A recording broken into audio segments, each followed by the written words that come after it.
Once, in a fog-covered village by the Silver Lake, lived a girl named Lila.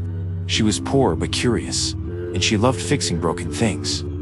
Her tiny cottage was filled with clocks, wind-up toys, and scraps of copper wire. One dawn, her father came home with sad news.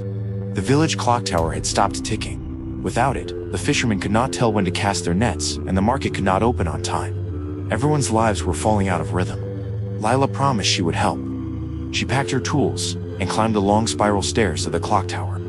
Inside, gears the size of wagon wheels sat frozen, coated in dust. In the center perched a strange bird, a swan of brass and silver, its eyes glowing faint blue. "Who are you?" whispered Lila. "I am the time swan," the bird replied softly. "My wings power the tower, but greed has locked my heart."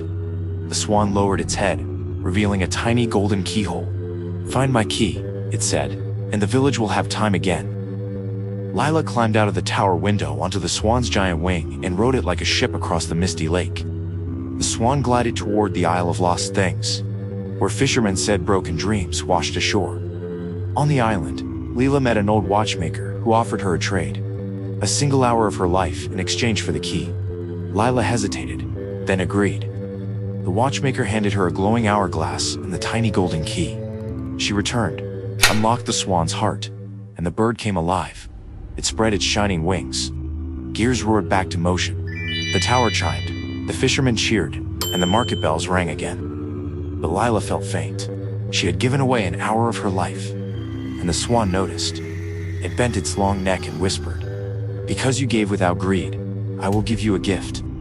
The swan plucked a feather of pure silver from its wing. "Whenever you feel lost, wind this feather and time will slow, long enough for you to find your way."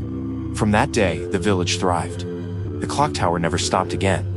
People traveled from far away to see the girl who fixed time. Years later, when storms rolled over the lake, villagers swore they could hear the steady beat of giant wings and the chime of a silver feather ticking in the clouds.